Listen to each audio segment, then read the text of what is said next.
नमस्कार मित्रांनो, लोकसेवा टिप्स या यूट्यूब चॅनलमध्ये आपले सर्वांचे परत एकदा स्वागत। मित्रांनो, आपली शेती आहे, आपल्या शेतीचा सातबारा हे आपल्याला जर पाहायचं असेल तर ते आपण आपल्या स्वतःच्या मोबाईलवर सुद्धा पाहू शकतो, ते पण फ्री ऑफ कॉस्टमध्ये। तर ते कसं पाहायचं याची सविस्तरपणे माहिती तुम्हाला या व्हिडिओमध्ये पाहायला मिळणार आहे। तर चला तर मग व्हिडिओला आपण सुरुवात करूया। सर्वात आधी आपल्या मोबाईलमध्ये असणारा ब्राउझर ओपन करायचा आहे। ब्राउझर ओपन केल्यानंतर सर्च बारमध्ये तुम्हाला टाईप करायचं आहे महाभूलेख। हे तुम्हाला त्या ठिकाणी सर्च करायचं आहे। ते सर्च केल्यानंतर तुमच्या स्क्रीनवर या पद्धतीचा एक इंटरफेस पाहायला मिळणार आहे। तर त्या ठिकाणी सर्वात वरची जे ऑफिशियल वेबसाईट तुम्हाला त्या ठिकाणी पाहायला मिळत आहे, तर त्या महाभूलेख जे लिहिलेलं आहे त्याच्यावर तुम्हाला क्लिक करायचं आहे। त्याच्यावर तुम्ही क्लिक केल्यानंतर तुम्ही पाहू शकता तुमच्या स्क्रीनवर या पद्धतीचा एक इंटरफेस येईल। तर या ठिकाणी महसूल विभागाचा जो तुम्हाला इंटरफेस दिसेल, तर त्याच्या उजव्या बाजूला तुम्ही पाहू शकता त्या ठिकाणी विभाग निवडा म्हणून ऑप्शन दिलेला आहे। तर या ठिकाणी आपली शेती ज्या विभागाच्या अंडर येते तर तो विभाग या ठिकाणाहून निवडायचा आहे। या ठिकाणी वेगवेगळे विभाग देण्यात आलेले आहे। तर आपली शेती कुठल्या विभागात येते ते विभाग सिलेक्ट करायचा आहे आणि गो या ऑप्शनला क्लिक करायचं आहे। तर तुम्ही त्या ठिकाणी पाहू शकता जो तुम्ही विभाग निवडलेला आहे त्याच्या खालीच तुम्हाला त्या विभागाच्या मध्ये जे कुठले जिल्हे येत आहेत त्याची सविस्तरपणे माहिती पाहायला मिळते।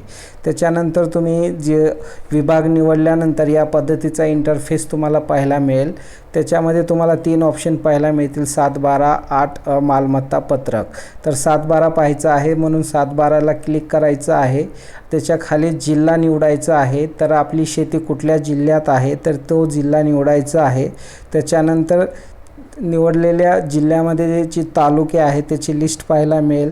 तर आपली शेती ज्या तालुक्यात आहे तर तो तालुका निवडायचा आहे। त्यानंतर आपली शेती कुठल्या गावात आहे तर ते तुम्हाला त्या ठिकाणी निवडायचं आहे। त्याच्या खाली तुम्ही बघू शकता सर्वे नंबर, गट नंबर, पहिले नाव, मधले नाव, आडनाव, संपूर्ण नाव असे त्या ठिकाणी खूप सारे ऑप्शन देण्यात आलेले आहेत। तर आपल्याला गट नंबर माहिती आहे, त्याच्यामुळे आपल्याला गट नंबर, सर्वे नंबर त्याला क्लिक करायचं आहे आणि त्या ठिकाणी दिलेल्या ऑप्शनमध्ये तुम्हाला त्या ठिकाणी टाईप करायचं आहे आणि शोधा या ऑप्शनला क्लिक करायचं आहे। याला क्लिक केल्यानंतर तुमच्या स्क्रीनवर असं या पद्धतीने लोडिंग होणार आहे। लोडिंग झाल्यानंतर तुम्ही त्या ठिकाणी पाहू शकता त्याच्या खाली तुम्हाला जे आहे गट नंबर किंवा मग सर्वे नंबर निवडा म्हणून ऑप्शन पाहायला मिळतो। त्याला क्लिक करून आपला जो सर्वे नंबर किंवा गट नंबर आहे ते निवडायचं आहे।